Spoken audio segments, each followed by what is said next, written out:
بسم اللہ الرحمن الرحیم الحمد للہ والصلاۃ والسلام علی رسول اللہ اشہد ان لا الہ الا اللہ وحدہ لا شریک لہ واشہد ان محمد عبدہ ورسولہ صلی اللہ علیہ وسلم۔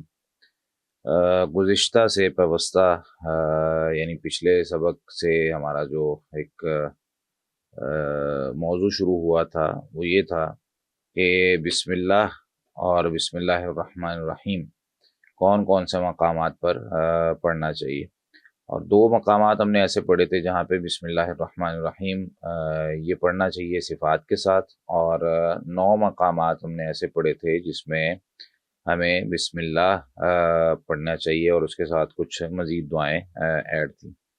آج جو ہے وہ ہم اپنی جو 10واں مقام ہے جہاں ہمیں بسم اللہ پڑھنا چاہیے اور اس کے فوائد پہ ہم بات کر رہے تھے، اور حدیثوں پہ ہم جو ہے نا وہ تذکرہ کر رہے تھے، تو ہمیں جو ہے نا وہ اس پہ موضوع کی طرف ہم چلتے ہیں، اور حدیث جو ہے نا وہ اپنی ہم پڑھتے ہیں۔ حدیث نمبر 10 ہے، یعنی ہمارے پاس جو نمبر ہیں حدیثوں کے وہ، تو اس میں سیدنا علی رضی اللہ تعالیٰ عنہ سے ہے، فرماتے ہیں کہ رسول اللہ صلی اللہ علیہ وسلم نے ارشاد فرمایا ستر ما بین الجن و عورات بنی آدم اذا دخل الکنیف ان یقول بسم اللہ۔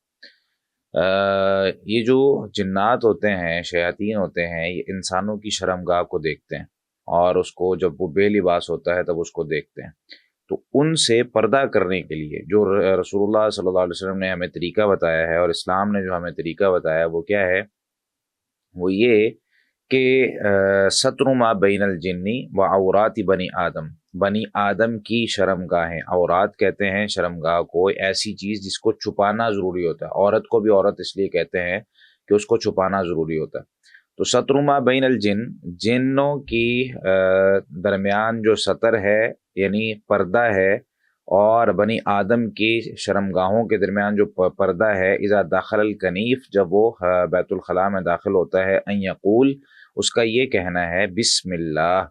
جب بندہ بسم اللہ پڑھتا ہے تو وہ جنات انسان کو دیکھ نہیں پاتے، اور اس میں اگر انسان کو وہ دیکھ ہی نہیں پا رہے تو ظاہر سی بات ہے وہ گمراہ نہیں کر پاتے اس کو، اور اس میں جو ہے نا وہ کوئی مسئلہ مسائل نہیں ہوتا جو اس کو گمراہ کرنا یا اس میں باقی جو معاملات ہوتے ہیں وہ نہیں ہوتے۔ تو یہ حدیث جو ہے نا، یہ حدیث سنن ابن ماجہ کے اندر موجود ہے، حدیث نمبر 297 ہے، اور دیگر کتابوں کے اندر بھی موجود ہے، اور نیچے مزید اس کے حوالے جو ہیں وہ لکھے ہوئے ہیں۔ اگر کسی شخص کو یا کوئی جانور وغیرہ یا کوئی بھی انسان، وہ آپ کو لگتا ہے کہ یار یہ جو ہے نا وہ ابھی اس کو کوئی نقصان ہو گیا ہے یا وہ گر گیا ہے، یا فوری طور پر کوئی بھی ایسا لگتا ہے کہ ہمیں کوئی ایسی چیز ہو گئی جو نہیں ہونی چاہیے تھی، بندہ پھسل گیا ہے مجلس کے اندر، جو ہے نا وہ کوئی اس طرح کا کام ہو گیا جو نہیں ہونا چاہیے تھا، اس وقت فوری طور پر جو ہے نا وہ بسم اللہ پڑھنی چاہیے اور اللہ تعالیٰ کا ذکر کرنا چاہیے۔ تو ہم لوگ میں سے کئی لوگ یہ کہتے ہیں کہ شیطان کی طرف سے ہوا ہے یا اس طریقے سے معاملہ ہوا ہے، تو یہ بات درست نہیں ہے، ٹھیک ہے؟ حدیث پوری آپ سنیں گے تو آپ کو خود اندازہ ہو جائے گا۔ اس میں سیدنا اسامہ بن عمیر اپنے والد صاحب سے، عمیر رضی اللہ عنہ سے روایت کرتے ہیں، وہ کہتے ہیں کنت ردیف النبی صلی اللہ علیہ وسلم، میں نبی کریم صلی اللہ علیہ وسلم کے پیچھے بیٹھا ہوا تھا سواری پر، فأسر بالنبی صلی اللہ علیہ وسلم، تو نبی کریم صلی اللہ علیہ وسلم کو سواری لے کر بد کی، یعنی سواری جس طریقے سے چاہے وہ خچر تھا، اونٹ تھا، یا جو ہے نا وہ اس کے علاوہ گدھا تھا، یہ تینوں سواریاں اس وقت میں چلتی تھی، تو تعیس الشیطان فقلت تعیس الشیطان، میں نے کہا شیطان برباد ہو، شیطان کی وجہ سے یہ کام ہو رہا ہے، شیطان اس طرح کر رہا ہے۔ فقال النبی صلی اللہ علیہ وسلم، تو نبی کریم صلی اللہ علیہ وسلم نے یہ فرمایا کہ لا تقل تعیس الشیطان، یہ نہ کہو کہ شیطان ہلاک ہو، شیطان برباد ہو، فإنک اذا قلت، جب آپ یہ کہتے ہیں نا تعیس الشیطان، تعاظم، تو وہ بڑا ہو جاتا ہے، اپنے آپ کو سمجھتا ہے بھائی میں کر سکتا ہوں، میں نے کیا، تو کبھی بھی شیطان کو اس طرح کا موقع ہی نہیں دینا کہ وہ یہ سمجھے کہ یار میں یہ کر سکتا ہوں، میں بڑا ہوں، میں نے اس کو جو ہے نا وہ گمراہ کیا ہے یا گمراہ کرنے کی کوشش کی ہے یا اس کو ورگلایا ہے، اس طریقے سے نا شیطان کوشش کر رہا ہوتا ہے کہ میں اس کی چیزیں خراب کروں تو یہ میرا نام لے، بار بار یہ سمجھے، اور لوگ ڈریں مجھ سے۔ ہم کہتے ہیں کہ بھائی تجھے اللہ کے مقابلے میں تیری حیثیت کیا ہے، ہم یہ کہتے ہیں کہ بھائی اللہ کے مقابلے میں ٹھیک ہے تو ہم سے چھپا ہوا ہے، ٹھیک ہے تو ہم سے زیادہ جو ہے نا وہ عام لوگوں کو تو علماء کی طرف تو آ نہیں سکتا، اور اللہ تعالیٰ نے بچا کے بھی رکھا ہوا ہے. اور دعائیں ہیں ظاہر سی بات ہے علماء کا، کیونکہ اللہ تعالیٰ کے ساتھ ایک تعلق ہوتا ہے اور ایک جو ہے نا وہ اللہ تعالیٰ کی ایک خاص رحمت اور فضل ہوتا ہے. وگرنہ یہ جو ہے نا وہ کوئی ایسی چیز نہیں ہے کہ جس کو ہم کہیں کہ یار بھائی میں شیطان سے بچ سکتا ہوں، سوائے نبی کریم صلی اللہ علیہ وسلم کے کوئی اور شیطان سے بچ نہیں سکتا تھا. آپ صلی اللہ علیہ وسلم کا جو ایک شیطان تھا، اس کو ظاہر سی بات ہے وہ آپ صلی اللہ علیہ وسلم کو غلط چیزیں جو ہے نا وہ نہیں بتاتا تھا، جس طرح حدیث میں آتا ہے. لیکن باقی جتنے بھی لوگ ہیں وہ ظاہر سی بات ہے وہ شیطان کے کہیں نہ کہیں بہکاوے میں آ جاتے ہیں، وہ چاہے علماء ہوں چاہے کوئی بھی ہوں. لیکن جتنا زیادہ علم ہوتا ہے بندہ اتنا زیادہ اس کے وسوسوں کو، اس کے طریقوں کو، اس کے پیٹرن کو جانتا ہوتا ہے، تو انسان بچنے کی کوشش کرتا ہے. اسے پتا ہوتا ہے کون سی دعا سے کب بچنا ہے، کب لا حول ولا قوت الا باللہ پڑھنا ہے، کب بسم اللہ پڑھنا ہے، کب اعوذ باللہ پڑھنا ہے، تو بچ جاتا ہے انسان. تو جب تم یہ کہتے ہو نا کہ بھائی شیطان برباد ہو، شیطان کی وجہ سے سواری بت کی ہے، اس نے جو ہے نا کچھ کیا ہوگا، وقال بقوتی صراطہ، تو وہ سمجھتا ہے میں نے اپنی طاقت سے اس کو جو ہے نا وہ اس کو اس طریقے سے کیا ہے کہ یہ بدک گئی ہے. وَإِذَا قُلْتَ بسم اللہ، جب آپ کہتے ہیں بسم اللہ، اللہ کے نام سے، یعنی بچہ گرتا ہے نا تو فوری طور پہ کیا کہنا ہے؟ بسم اللہ. یعنی یہ نہیں کہنا وہاں پہ کہ شیطان یا زمین کو جس طرح ہم مارنے لگ جاتے ہیں، یا جو ہے نا وہ کسی چیز پر بچہ گرتا ہے تو اس کو مارنے لگ جاتے ہیں، اس طرح کا کوئی کانسیپٹ نہیں ہے اسلام میں. اسلام کیا کہتا ہے؟ بسم اللہ. بچہ گرا ہے، بسم اللہ. سلپ ہونے لگے، بسم اللہ. کوئی چیز گرنے لگی ہے، بسم اللہ. بندہ سنبھل گیا ہے، بسم اللہ. ٹھیک ہے، تو یہ والا لفظ اپنی زندگی میں نا اس کو پریکٹیکل کریں. تصاغرا، تو شیطان کیا ہوتا ہے؟ چھوٹا ہو جاتا ہے. حتی یسیرا مثل الذباب، حتیٰ کہ وہ مکھی جتنا ہو جاتا ہے، یعنی اتنا چھوٹا ہو جاتا ہے کہ وہ مکھی جتنا ہو جاتا ہے. تو ہمیں جب بھی کوئی اس طرح کا معاملہ ہو، سواری بدک جائے، یعنی بندہ بارش میں جا رہا ہے، جو لوگ ہم میں سے بائک چلاتے ہیں اور ہلکی سی سلپ ہونے لگی، بسم اللہ. ٹھیک ہے، سنبھل گئی نا، ابھی سلپ ہونے لگی تھی، گرنے لگی تھی، لیکن سنبھل گئی، بسم اللہ. تو یہ جو اس طرح کے معاملات ہیں، اس میں ہمیں بسم اللہ پڑھنا چاہیے. اس کا ریفرنس نوٹ کر لیں، یہ جو ہے وہ سنن ابو داؤد میں 4982 نمبر روایت ہے. ٹھیک ہے، اللہ اکبر. یہ سارے ریفرنسز نیچے تفصیل کے ساتھ لکھے ہوتے ہیں یہاں پہ، اگر کوئی اس کا اسکرین شاٹ یا پکچر لینا چاہے تو وہ ساتھ ساتھ لے سکتا ہے. اس کے بعد 12واں مقام جہاں پہ بسم اللہ پڑھنی چاہیے، وہ پیچھے بھی حدیث گزر چکی ہے، اس کی طرف صرف اشارہ کروں گا کہ جب ہمارے جسم میں کوئی تکلیف ہوتی ہے، کوئی درد ہوتی ہے، کوئی درد ہے، یا کوئی جو ہے نا وہ پرانا کوئی مرض ہے، تو اس جگہ پہ ہاتھ رکھ کے جس طریقے سے ہم نے اعوذ باللہ میں پڑھا تھا. تو سیدنا عثمان بن ابی العاص رضی اللہ عنہ کہتے ہیں، صرف اشارہ کروں گا حدیث کی طرف، کہ انہوں نے رسول اللہ صلی اللہ علیہ وسلم سے شکایت کی، وجعن فی جسدہ منذ اسلم، جب سے اسلام لائے تھے تب سے ان کے جسم میں تکلیف تھی. تو ان کو رسول اللہ صلی اللہ علیہ وسلم نے ارشاد فرمایا، ضع یدک علی الذی یعلم من جسدک، جہاں پر آپ کو اپنے جسم پر تکلیف ہے، درد ہے، کہیں بھی ہے، تو وہاں پہ آپ نے ہاتھ رکھنا ہے. وقل بسم اللہ ثلاثا، اور 3 مرتبہ یہ پڑھنا ہے، اور پھر اس کے بعد اعوذ باللہ وقدرتہ، وہ اعوذ باللہ میں ہم نے پڑھا تھا، اعوذ باللہ وقدرتہ من شر ما اجد وحاذر، یہاں پہ میں نے پوری حدیث نہیں لکھی، حدیث کا اشارہ کر دیا. صحیح مسلم میں حدیث نمبر جو ہے وہ 2022 ہے.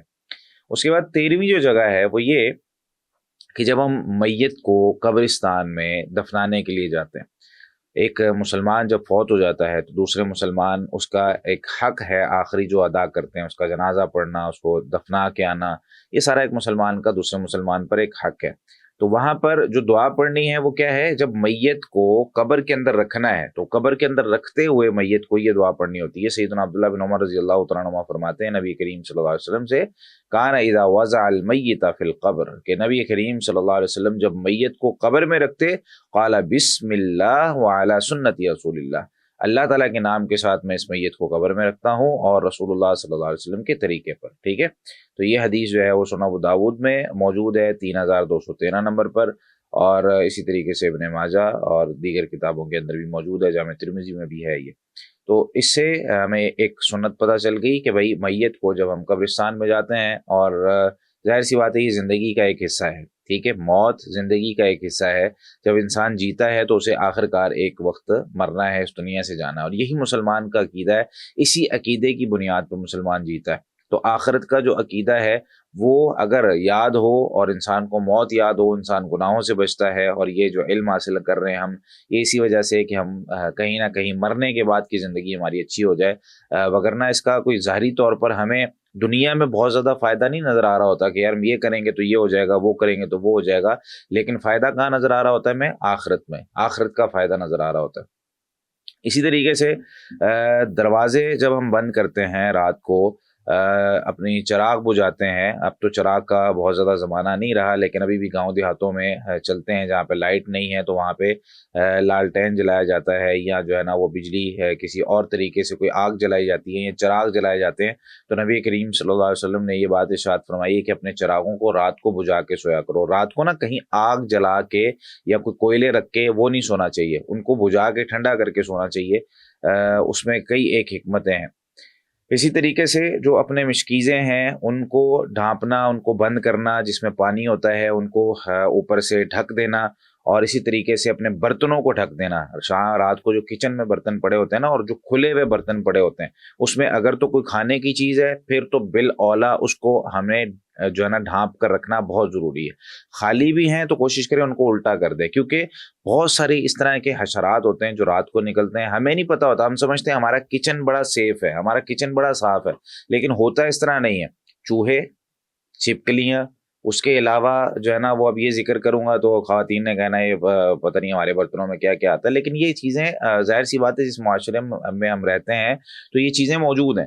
تو ہمیں کیا کرنا ہے وہاں پہ، ہمیں اب اپنے برتنوں کو سیفلی سب سے پہلے تو دھو کے رکھنا ہے. دوسرے نمبر پر ان کو کوشش کریں الٹا کر کے رکھیں، ڈھانپ کے رکھیں، کوئی چیز جو ہے نا وہ اس کے اندر نہ جائے، اور صبح اٹھا کے اس کو ہم استعمال کر سکتے ہیں. خاص طور پہ جب کھانے پینے کی چیز ہو. اس کے دو فائدے. پہلا فائدہ تو سنت پر عمل ہوتا ہے، حدیث ابھی ہم پڑھتے ہیں، نبی کریم صلی اللہ علیہ وسلم نے ارشاد فرمایا جتنی بھی چیزیں ہیں اپنے دروازے بند کرنے ہیں، چراغ بجھانے ہیں، جو ہے نا وہ اسی طریقے سے آپ نے برتنوں کو ڈھانپنا ہے، مشکیزوں کا منہ باندھ دینا ہے. مشکیزہ اصل میں ہوتا ہے چمڑے کا، جس کے اندر پانی اسٹور کیا جاتا تھا. آج کل کین اور بوتلیں اور اس طرح کی چیزیں ہم جو ہے نا وہ اس سے مراد لے سکتے ہیں. دوسرا فائدہ یہ ہوتا ہے کہ نبی کریم صلی اللہ علیہ وسلم نے ارشاد فرمایا تھا کہ رات کو نا سال میں ایک رات اس طرح کی ہوتی ہے جس رات میں کوئی ایک بیماری نازل ہوتی ہے جو نئی بیماری ہوتی ہے، پہلے دنیا میں نہیں ہوتی.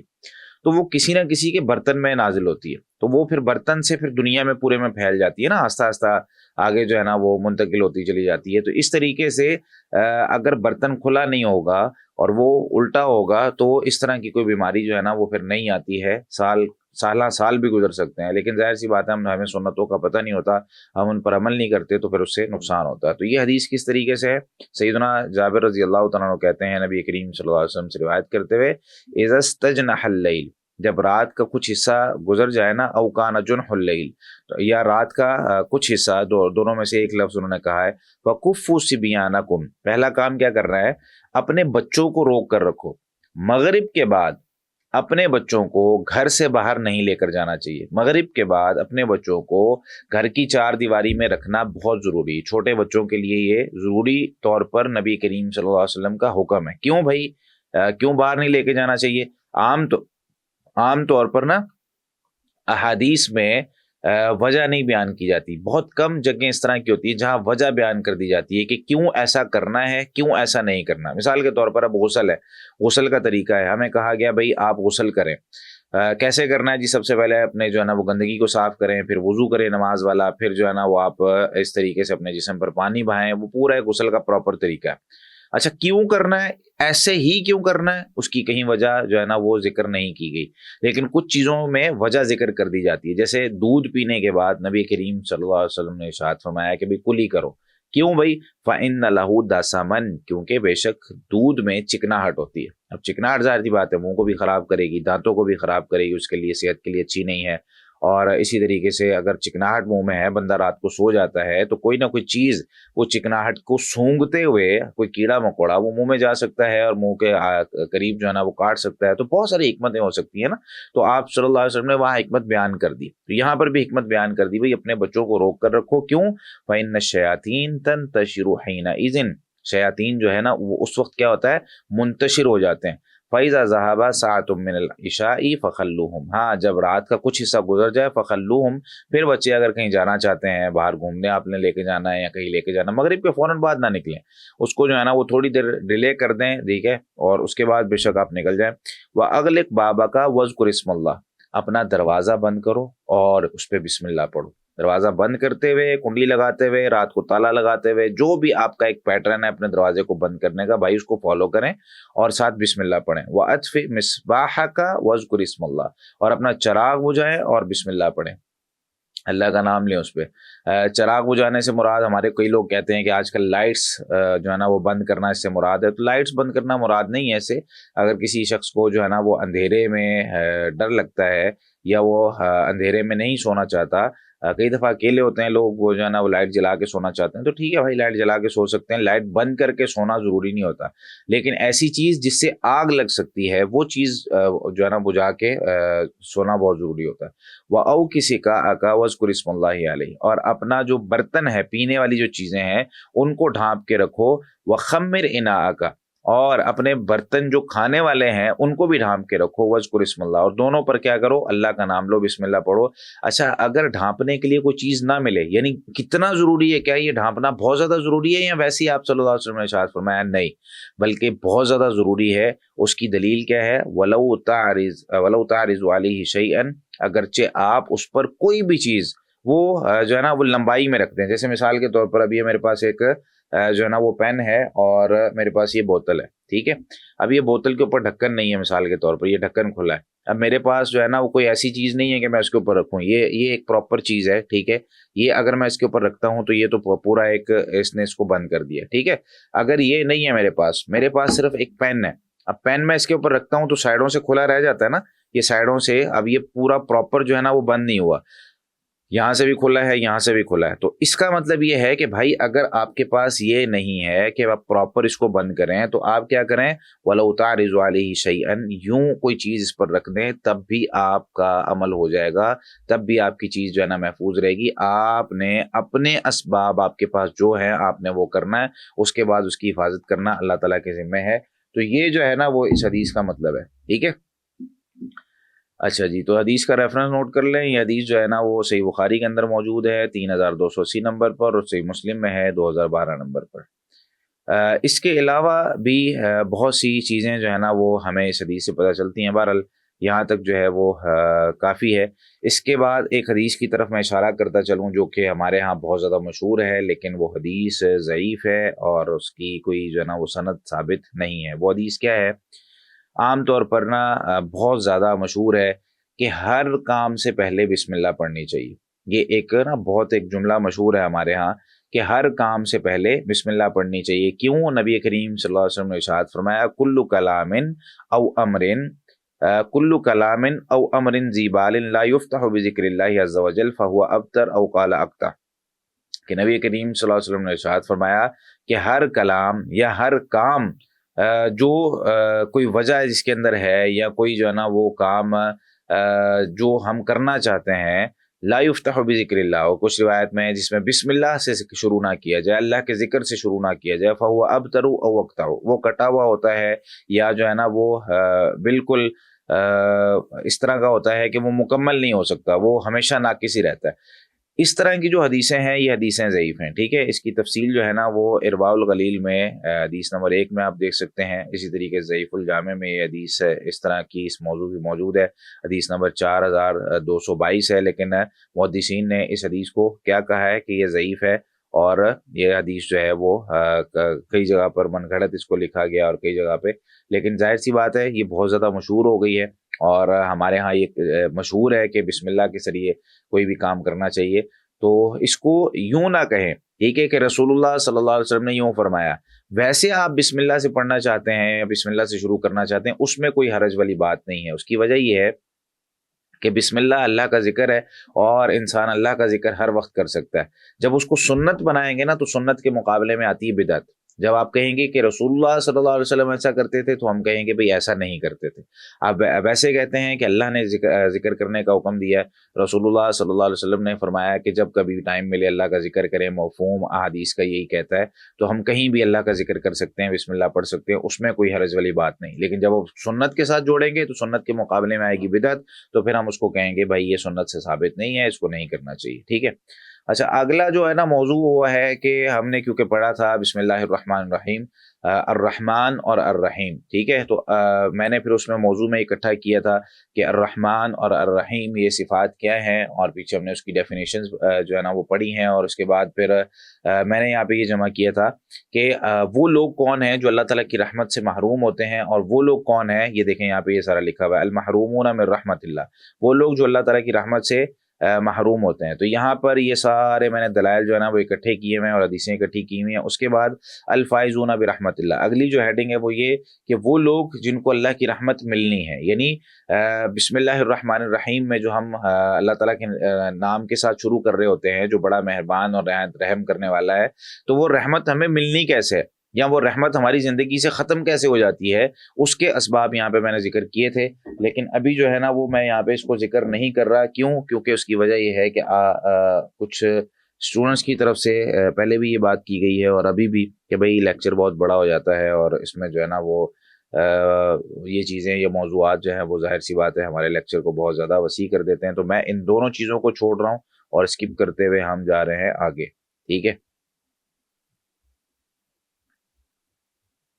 اللہ اکبر. کیونکہ آپ لوگ ہم لوگ بھی بچپن میں کہتے ہوتے تھے کہ بھائی میں تو قرآن و حدیث پڑھنے آیا ہوں، ہم تو گرامر پڑھنے نہیں آئے، اور میں جو ہے نا وہ فلاں چیز پڑھنے آیا ہوں، میں یہ پڑھنے آیا ہوں. تو ہمارے بھی ظاہر سی بات ہے اسٹوڈنٹس میں کچھ لوگ اس طرح کے ہوتے ہیں، سر ہم ترجمہ پڑھنے آئے ہیں، اتنے لمبے لمبے لیکچرز تو لینے آئے نہیں ہیں. تو بہرحال یہ کسی ایک کی طرف اشارہ نہیں ہے اور نہ کوئی اس طرح کی کوئی چیز ہے.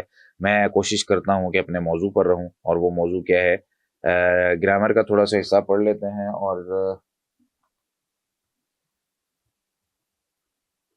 گرامر کے حصے میں جو ہے نا وہ دو چیزیں آپ کو بتا دوں اور پھر وائٹ بورڈ ہم یوز کرتے ہیں اور اس پہ جو ہے نا وہ آپ لوگوں کو تھوڑی سی میں مثالیں دے کر سمجھا دیتا ہوں. اچھا، گرامر میں ہم پڑھ رہے تھے علامات الاسم. ٹھیک ہے، نحو میں ہم پڑھ رہے تھے علامات الاسم، اسم کی علامات. یعنی وہ کون سی ایسی علامات ہیں جن سے ہمیں پتہ چلے گا یہ اسم ہے. سب سے پہلے کیونکہ ہم یہ سیکھ رہے تھے کہ ہم نے اسم کی تعریف پڑھی اور اسم کی ہم نے دو قسمیں پڑھی تھی. ٹھیک ہے، کہ اسم جنس اور اسم جو ہے نا وہ علم، یعنی کسی خاص چیز کا نام، یا اسم جنس جس میں تمام لوگ آ جاتے ہیں یا تمام جنس آ جاتی ہے، جیسے انسان ہم نے پڑھا تھا. اب ظاہر سی بات ہے ہم نے جب ترجمہ کرنا ہے تو فعل والا ترجمہ کرنا ہے، اسم والا ترجمہ کرنا ہے کہ حرف والا ترجمہ کرنا ہے. اب ہمیں ظاہری طور پر کچھ چیزیں اس طرح کی پتہ ہونی چاہیے جس سے ہمیں پتہ چلے کہ بھائی یہ جو لفظ میں پڑھ رہا ہوں قرآن کریم میں، تو یہ لفظ یہ اسم ہے کہ فعل ہے. اب جب مجھے ظاہری طور پر اس کی علامات پتہ ہوں گی، نشانیاں پتہ ہوں گی جن کو دیکھ کر میں جو ہے نا وہ اس کو پہچان سکتا ہوں، تبھی میں اس کا وہ ترجمہ کروں گا نا. تو اب وہ نشانیاں ہم جاننے کی کوشش کریں گے جس کے ذریعے سے ہم گرامر میں اس کو پہچان سکتے ہیں. پھر ہم سورہ فاتحہ کی طرف چلتے ہیں انشاءاللہ. تو سب سے پہلی علامت جو ہے نا وہ ہماری اسم کی وہ ہوتا ہے ال.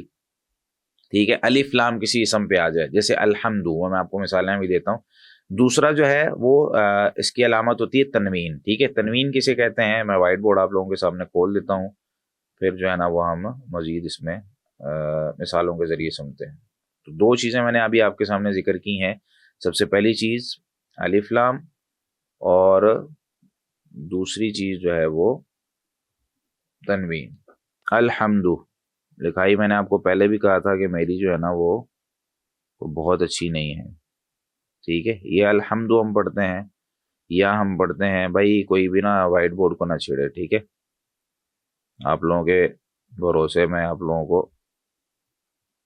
بلاک نہیں کرتا. اچھا، تو الحمد، یہ جو الف لام ہے اس پہ، یہ لام اور یہ الف، ٹھیک ہے، اس کو کہتے ہیں ال. یہ جو ال ہوتا ہے نا کسی بھی اسم پہ، اس کا یعنی کسی بھی لفظ پہ آ جائے تو اس کا مطلب یہ ہوتا ہے یہ اسم ہے. ٹھیک ہے، تو ہم نے اس کا اسم والا ترجمہ کرنا ہوتا ہے، فعل والا ترجمہ نہیں کرنا ہوتا. یعنی اس میں ہم نے کوئی زمانہ ایڈ نہیں کرنا ہوتا جب کبھی بھی. اس کے بعد کوئی بھی ہم لفظ لے لیں، جیسے مثال کے طور پر الذین، یہ بھی اسم ہے. اچھا، اس کے بعد ہم لے لیں المسلم، ٹھیک ہے، یہ بھی اسم ہے. ہمارے پاس جو ہے نا وہ ایک ہے القاتل، قتل کرنے والا. یعنی جس پر بھی یہ آ جائے نا الف لام وہ اسم ہوتا ہے. ٹھیک ہو گیا. اچھا، دوسری چیز ہوتی ہے، دوسری علامت تنوین. تنوین کسے کہتے ہیں؟ دو پیش، دو زبر یا دو زیر، اس کو کہتے ہیں تنوین. یعنی تن، تن یا تن، یہ جو آواز آتی ہے نا اس کو کہتے ہیں تنوین. ٹھیک ہے، ایک ہوتی ہے زبر زیر پیش. ایک یعنی اس کو آپ زبر لے لیں اوپر، یہ پیش آ گئی اور یہ زیر آ گئی، اس کو کہتے ہیں زیر زبر پیش. یہ جو ہے نا وہ ظاہری طور پر فعل پہ بھی آ سکتی ہے، اسم پہ بھی آ سکتی ہے. لیکن یہ دو زبریں، دو زیریں اور دو پیشیں جو ہوتی ہیں نا، یہ ہمیشہ اسم پہ آتی ہیں. یہ کبھی بھی جو ہے نا وہ فعل پہ نہیں آتی، ٹھیک ہے، اس چیز کو ہمیشہ یاد رکھیں کہ تنوین کبھی فعل پہ نہیں آئے گی، ورب پہ کبھی بھی نہیں آئے گی۔ اب مثال کے طور پر ہمارے پاس کوئی اسم ہے، جیسے مثال کے طور پر ہدن ہے، ہدن ہدایت۔ اب اس میں آپ نے زمانہ ایڈ نہیں کرنا کیونکہ ہم جو ہے نا وہ اسم پڑھ رہے ہیں۔ اب یہ سب نے دیکھیں زمانہ کوئی نہیں ہے، الذین وہ لوگ، المسلم مسلمان، القاتل قاتل، اس میں کوئی زمانہ نہیں آ رہا، ہدن ہدایت، ٹھیک ہے۔ اسی طریقے سے ان آتینا کل کوثر فصلی ربک وانحر ان شانئک هو الابتر، اس میں کوئی نہیں ہے قل اعوذ برب الناس۔ تنوین والی کو مثال دیں یار قرآن کریم سے، بلکہ اس طرح کرتے ہیں نا، ہم ابھی اس کی مثالیں لے لیتے ہیں لائیو طرف، اور قرآن کریم میں ہم آگے سورۃ النساء میں، سورۃ النساء کا پہلا پیج ہمارے سامنے کھلا ہوا ہے۔ اب اس میں دیکھیں ہم اسم اور فعل تلاش کرتے ہیں نا تھوڑے سے، بلکہ اسم تلاش کرتے ہیں ان دو علامات کی وجہ سے۔ یا ایھا الناس، یہ الناس کیا ہے؟ اسم ہے جی، ٹھیک ہے۔ کیوں؟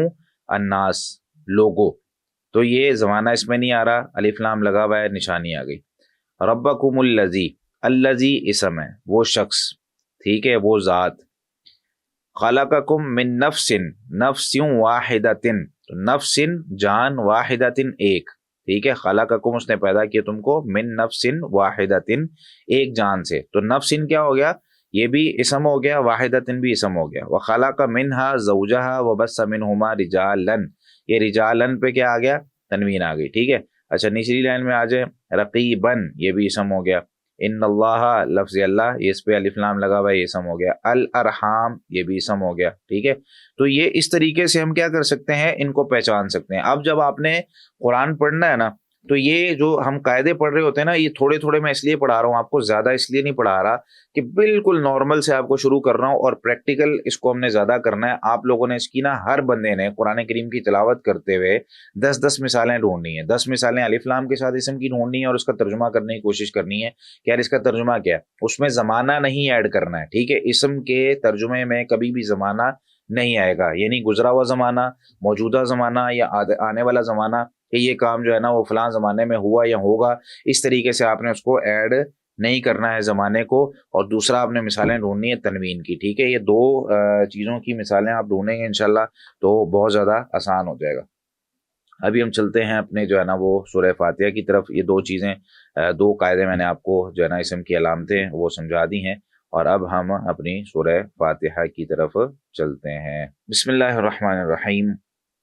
اس کو نا آپ لوگوں نے سب سے پہلے تو نا کسی بھی سورت کو یا کوئی بھی رکوع جو ہم نے پڑھنا ہے، کوشش کیا کریں کہ اس کی نا آڈیو بھی سنا کریں، تجوید بھی ساتھ آپ لوگوں کی اچھی ہو، اور اس کو پڑھنا بھی آئے۔ صرف ترجمہ جو ہے نا وہ آنا ضروری نہیں ہے، بلکہ اس کو اچھے طریقے سے ادا کرنا بھی ضروری ہے۔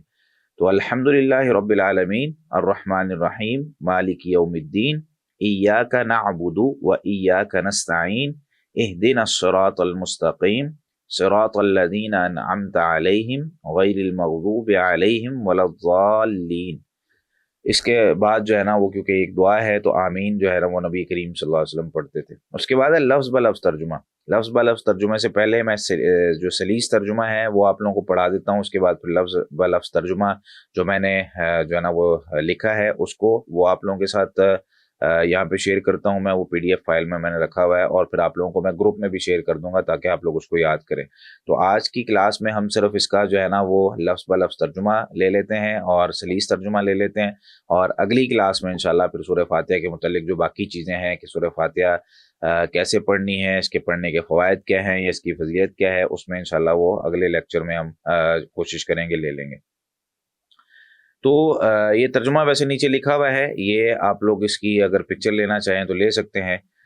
یہ سلیس ترجمہ ہے، ٹھیک ہے، مفہومی ترجمہ۔ تو آپ لوگ اس کی پکچر لے لیں پہلے، یا اسکرین شاٹ جو آپ نے لینا ہے لے لیں، اس کے بعد پھر میں آپ کو لفظی ترجمہ اس کی طرف لے کر چلتا ہوں۔ سلیس ترجمہ کیا ہے؟ سب تعریف اللہ کے لیے ہے۔ ہم لوگ یہ بھی یاد کرتے تھے تمام تعریفیں، تو تعریفیں نہیں کرنا ترجمہ، ٹھیک ہے، سب تعریف، وہ میں بتاتا ہوں کیوں سب تعریف کرنا ہے۔ سب تعریف اللہ کے لیے ہے جو سارے جہانوں کا پالنے والا ہے، بے حد رحم والا، نہایت مہربان ہے۔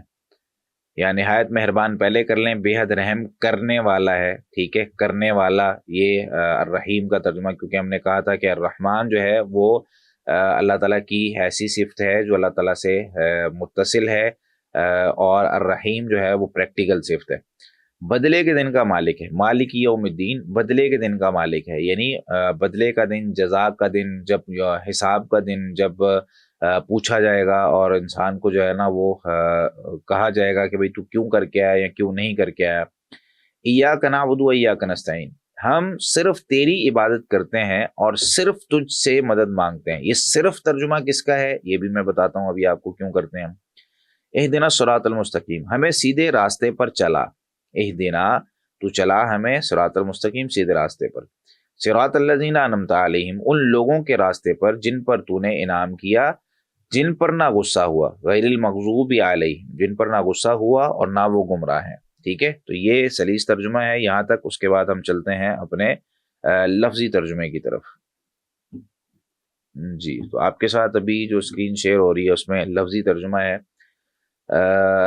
یہ جو ہے نا وہ 6/8/2025 کو یہ فائل، میرا اصل میں کچھ طریقہ کاری ہوتا ہے فائلز بنانے کا، کہ میں اس پہ جو ہے نا وہ تاریخ ہمیشہ ڈال دیتا ہوں، تو ٹھیک ہے اوپر، تاکہ پتہ چلے کہ ہم نے یہ فائل کس تاریخ کو بنائی ہے، اور اس کو اگر اپڈیٹ کیا جائے دوبارہ تو وہ پھر اس تاریخ کی جو ہے نا وہ آ جاتی ہے، تاکہ پتہ ہو کہ یار یہ پرانا تھا یا نیا تھا۔ کئی دفعہ ہوتا ہے نا کہ بندہ ریسرچ کر رہا ہوتا ہے 2026-27 میں جا کے ہمیں کچھ اور علم کی باتیں پتہ چلیں، تو ہم اس میں مزید تبدیلی کر کے پھر وہ تاریخ جو ہے نا وہ چینج کر دیتے ہیں۔ یہ اوپر جو تاریخ آپ کے سامنے شو ہو رہی ہے، ٹھیک ہے۔ اچھا جی، الثبات انسٹیٹیوٹ، جس انسٹیٹیوٹ سے آپ کورس کر رہے ہیں، یہ اس کا نام ہے۔ یہ لکھا ساتھ اس وجہ سے کہ آپ لوگوں کو لکھنا آ جائے کہ الثبات اس طریقے سے لکھا جاتا ہے۔ یہ آپ لوگوں کو پہلے شاید میں وضاحت کر چکا ہوں، ثبت قلبی علی دینک، وہ جو ہم دعا پڑھتے ہیں نا، یا مقلب القلوب، اے دلوں کو پھیرنے والے، ثبت قلبی، یا میرے دل کو ثابت قدم رکھ علی دینک، اپنے دین پر، تو وہ الثبات سے ہے، ثابت قدمی سے، ڈٹرمینیشن سے۔ لفظ بلفظ ترجمہ ہے سورہ فاتحہ کا، بسم اللہ الرحمن الرحیم، اس کا ترجمہ ہم پڑھ چکے ہیں۔ اللہ کے نام سے جو بے حد رحم والا، نہایت مہربان ہے، یعنی رحم کرنے والا ہے، دونوں میں فرق بھی ہم پڑھ چکے ہیں۔ آگے ہے بسم اللہ الرحمن الرحیم کا لفظی ترجمہ، تو با کا معنی سے، اسم، اس کا جو حمزہ ہوتا ہے جو اس کے ساتھ لگا ہوتا ہے اسم کے ساتھ، وہ با کے ملنے کی وجہ سے گر جاتا ہے، یعنی لکھنے میں نہیں آتا، اس وجہ سے بسم اللہ کو ہم اس طریقے سے لکھتے ہیں، ٹھیک ہے۔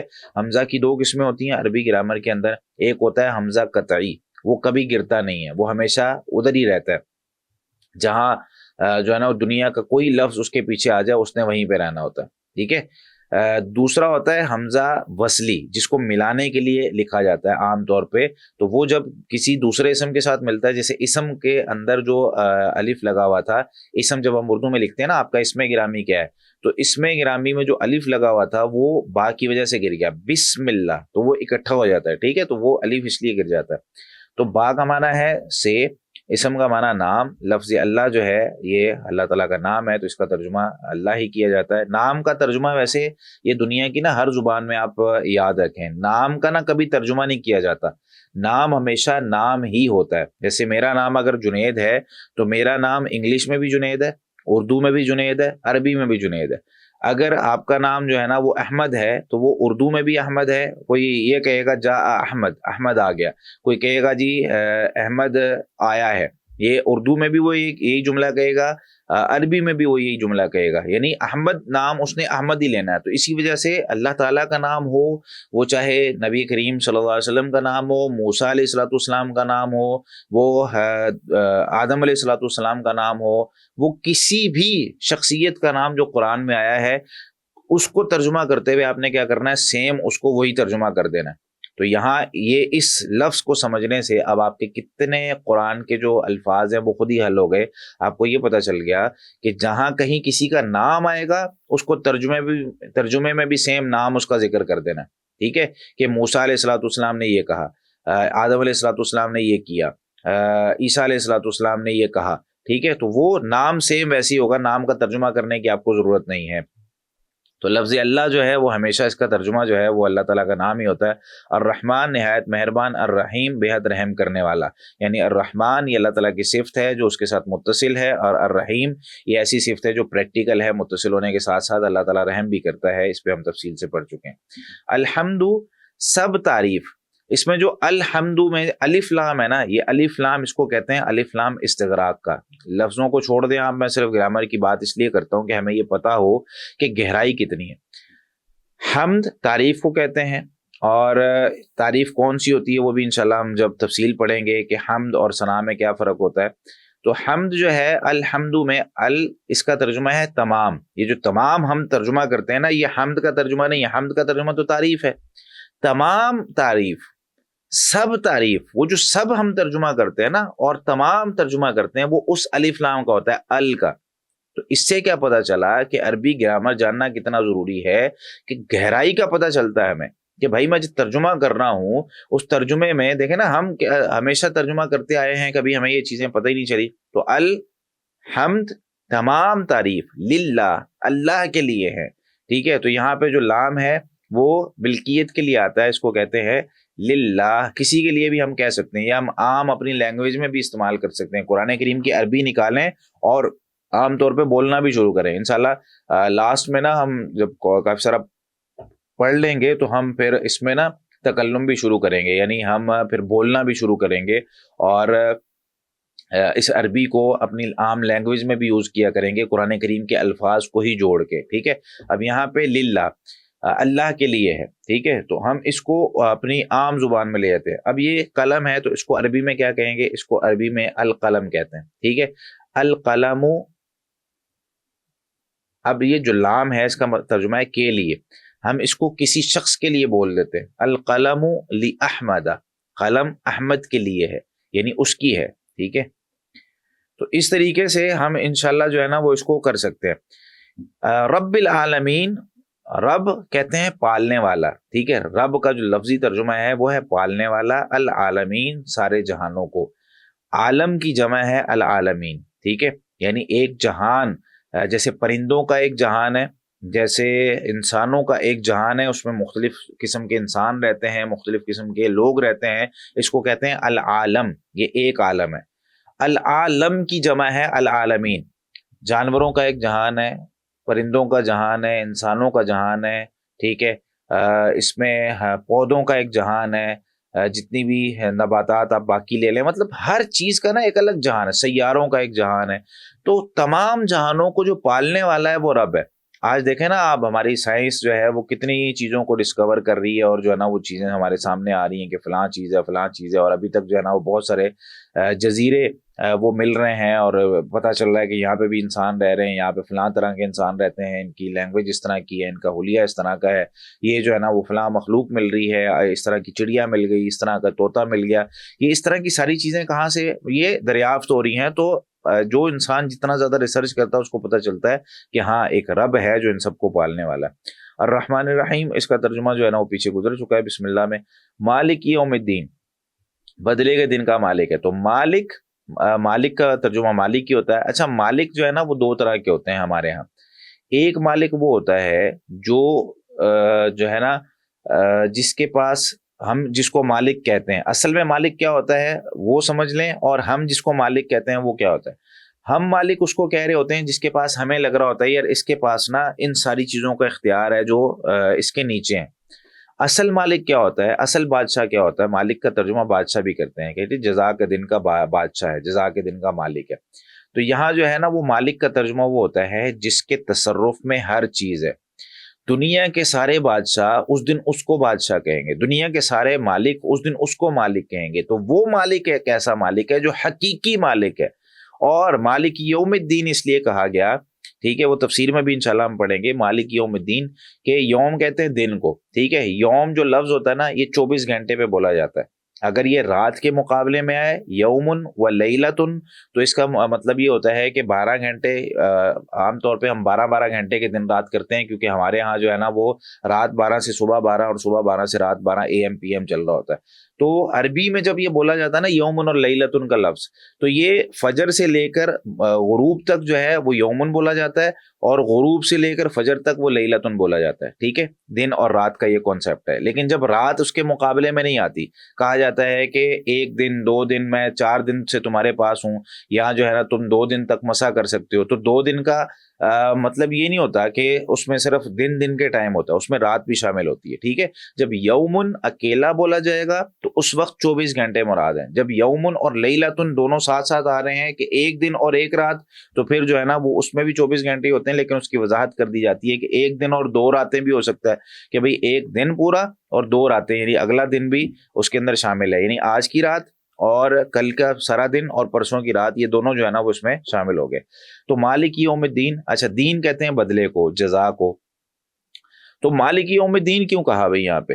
مالک یوم الدین اس لیے کہا کہ اس دن سارے مالک جتنے بھی اس دنیا کے اندر اپنے آپ کو مالک کہتے ہیں نا، ان سب کی ملکیت ختم ہو جانی، ان سب کی بادشاہت ختم ہو جانی ہے، اور ایک اللہ تعالیٰ کی بادشاہت باقی رہنی ہے۔ اس وجہ سے وہ مالک یوم الدین ہے۔ اس دن چیلنج ہوگا اصل میں کہ بھئی آؤ ذرا لے کر آؤ اپنی بادشاہت جو تم دنیا میں دکھاتے تھے۔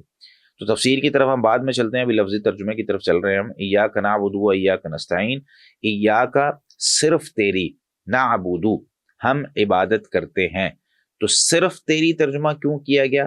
اصل میں یہ تھا گرامر کے لحاظ سے نعبدو کا کاف ضمیر استعمال ہوتی ہے عربی کے اندر، ہر زبان میں ضمیریں استعمال ہوتی ہیں، تیرا، تیری، اس کا، اس کی، یہ ضمیریں ہوتی ہیں، ٹھیک ہے۔ اور ایک ضمیر کا ترجمہ ہم اس طریقے سے کرتے ہیں، جیسے نام کی جگہ ضمیر کسے کہتے ہیں؟ نام کی جگہ جب کسی شخص کے لیے کوئی اشارہ کیا جاتا ہے نا، اس کو ضمیر کہتے ہیں۔ جیسے ایک ذیشان نام کا ایک لڑکا ہے، میں اب اس کے بارے میں ایک جملہ بولتا ہوں۔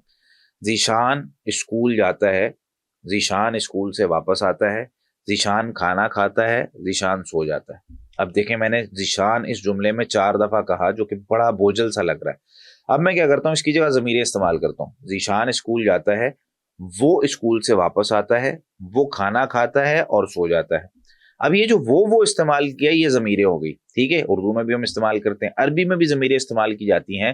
نعبدو کا، ہم تیری عبادت کرتے ہیں۔ اب یہ جو ہے نا دیکھیں، اس میں نعبدو کا ہم عبادت کرتے ہیں، تو کرتے ہیں میں کیا آ گیا؟ ایک تو ورب کی فیل آ رہی ہے نا، کرتے ہیں، فیل آ رہا ہے، اس میں کام آ رہا ہے کہ میں کچھ کرتا ہوں بھائی، تو ایک تو فیل ہو گیا، یہ ورب آ گیا اس کے اندر، کرتا ہوں یا ہم کرتے ہیں، اور دوسری چیز میں زمانہ پایا جا رہا ہے نا، ہم کرتے ہیں، یعنی موجودہ دور میں، موجودہ زمانے میں ہم کرتے ہیں، تو اس سے ترجمے سے بھی پتہ چل جاتا ہے کہ یار یہ فیل ہے، ٹھیک ہے۔ تو ایاکا، یہ جو کاف ضمیر نعبدو کا، یہ آخر میں نعبدو کے آخر میں لگنی تھی، جب اس کو اٹھا کے شروع میں لے آئے تو اس کی شکل بدل گئی، اس کو ایاکا لکھ دیا گیا، ٹھیک ہے۔ وہ ضمیریں جب ہم پڑھیں گے تو تفصیل اس میں ہم پڑھ لیں گے۔ تو ایاکا اس کی شکل یہ بن گئی۔ اب جب ضمیر اٹھا کر جو بعد میں آنے والی چیز تھی اس کو پہلے لے آئے، تو اس سے کیا ہوا؟ ترجمے کے اندر حصر پیدا ہو گیا۔ حصر کیا ہوتا ہے؟ صرف کا جو ترجمہ ہے نا، صرف تیری ہم عبادت کرتے ہیں، یہ کیسے پیدا ہو گیا؟ یہ پیدا ہوا اس حصر کی وجہ سے، جو ضمیر بعد میں آنی تھی اس کو پہلے لے آئے۔ یہ عربی کا حسن ہے کہ جب کوئی چیز بعد میں آتی ہے اس کو پہلے لے آتے ہیں تو معنی میں تبدیلی آتی ہے، ٹھیک ہے۔ یہی ترجمہ، آپ اس کو آپ سمجھنے کی کوشش کریں۔ بسم اللہ الرحمن الرحیم میں اب آپ کو سمجھاتا ہوں۔ دیکھیں بسم اللہ الرحمن الرحیم یا بسم اللہ الرحمن الرحیم کو ایک دفعہ سائڈ پہ کر دیں، ترجمہ ہم بسم اللہ کا سمجھ لیتے ہیں۔ بسم اللہ، اللہ کے نام سے میں شروع کرتا ہوں اللہ کے نام سے۔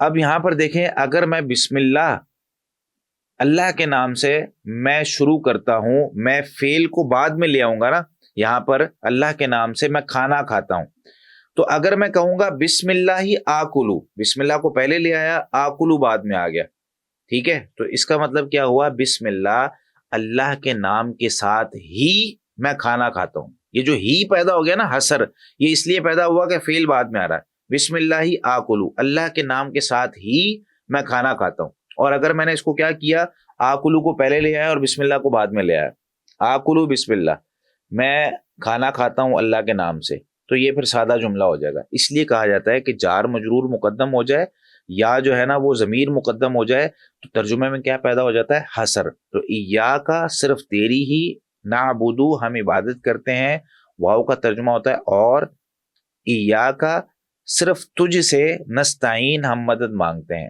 ٹھیک ہے، تو ایاکا میں حصر پیدا ہو گیا. نستعین استعانت سے ہے، اردو کے اندر بھی استعمال ہوتا ہے. اہدنا الصراط المستقیم، اہدنا تو ہمیں چلا، اہدی تو چلا، نہ ہمیں، الصراط راستے پر، المستقیم سیدھا. ٹھیک ہے، الصراط دیکھیں اس پر الف لام آ رہا ہے، یہ اسم ہو گیا، اس میں کوئی زمانہ نہیں پایا جائے گا. الصراط راستہ، المستقیم سیدھا. ٹھیک ہے، اس میں کوئی زمانہ نہیں پایا جا رہا، تو یہ دونوں اسم ہے. صراط الذین ان لوگوں کا راستہ، صراطا راستہ، الذین ان لوگوں کا، انعمتا کہ تو نے انعام کیا ہے، انعمتا تو نے انعام کیا ہے. اب دیکھیں اس کے اندر کام ہے، انعام کرنا ایک کام ہے نا، تو نے انعام کیا ہے ایک کام ہے جو اللہ نے کیا.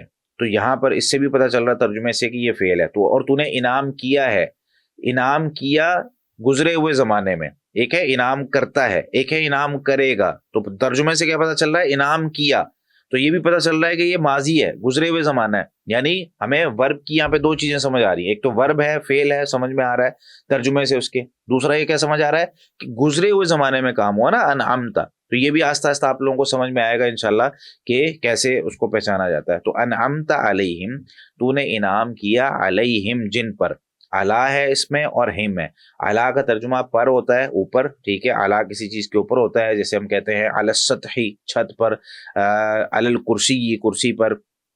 تو علیہم یہاں پر ہم ضمیر ہے، تو علیہم جن پر، غیری غیر ہمارے ہاں بھی اردو میں بھی استعمال ہوتا ہے، وہی تیرا غیر ہے، یعنی یہ غیر ضروری ہے، یہ جو ہے نا وہ غیر اہم ہے. ٹھیک ہے، تو یہاں پر بھی غیر، غیر المغضوبی یعنی غضب نہیں ہوا اس پر. ٹھیک ہے، المغضوبی علیہم غصہ نہیں کیا گیا، غضب نہیں کیا گیا، علیہم ان پر، ولا اور نہ، واو کا ترجمہ اور ہو گیا، لا کا ترجمہ نہ ہو گیا، الضالین نہ وہ گمراہ ہیں. ٹھیک ہے، تو یہ ہے اس کا لفظی ترجمہ جو کہ ہم نے جو ہے نا وہ آج سیکھا ہے، اور اس سے امید ہے کہ آپ لوگوں کو کافی چیزیں سمجھنے کو ملی ہوں گی. یہ آپ لوگوں نے یاد کرنا ہے. ٹھیک ہے، لفظی ترجمہ آپ لوگوں کو سورۃ الفاتحہ کا آنا چاہیے، کیونکہ یہ بہت اہم ہے. ہم نے اپنے بچوں کو یاد کروانا ہے بھائی، ہم نے نمازیں پڑھنی ہوتی ہیں، نماز میں خشوع و خضوع نہیں آ رہا، اس کی وجہ کیا ہے؟ ہمیں ترجمہ ہی نہیں آ رہا، ہمیں اللہ تعالیٰ کا تعارف ہی نہیں ہے، ہمیں پتہ ہی نہیں ہے کہ ہم کیا مانگ رہے ہوتے ہیں، کون سی دعائیں مانگ رہے ہوتے ہیں. تو سورہ فاتحہ کا ترجمہ یہ آپ لوگوں سے سب سے سنا جائے گا. ٹھیک ہے، اس میں چھوٹا بڑا کسی کو معافی نہیں ہے. تو سب نے جو ہے نا اس کو یاد کرنا ہے، اور یاد کر کے سورہ فاتحہ کھولنی ہے. اس کو سنانے کا طریقہ کیا آپ لوگوں کا؟ آپ نے سورہ فاتحہ کھولنی ہے بغیر ترجمے والے قرآن سے، اور اس کا ترجمہ کرنا ہے، اور ساتھ ادھر سے واٹس ایپ کھول لینی ہے اپنی، اس کی آڈیو ریکارڈ کرنی ہے. آڈیو ریکارڈ کر کے آپ نے اسے مجھے بھیج دینی ہے، جی یہ سورہ فاتحہ کا ترجمہ ہے. میں نے سن کے آپ لوگوں کو فوری طور پہ کمنٹ کر دینا ہے جی یہ صحیح ہے یا اس میں فلاں غلطی ہے، آپ نے اس کو صحیح کرنا ہے. ٹھیک ہے، تو سورہ فاتحہ آپ نے اچھے طریقے سے یاد کرنی ہے. تو امید ہے کہ آپ لوگوں کو سمجھ میں آیا ہوگا اور فائدہ ہوا ہوگا. یہاں تک ہم اس کو جو ہے نا وہ روک دیتے ہیں اپنے لیکچر کو. انشاءاللہ اگلا لیکچر جو ہے وہ یہیں سے ہم شروع کریں گے.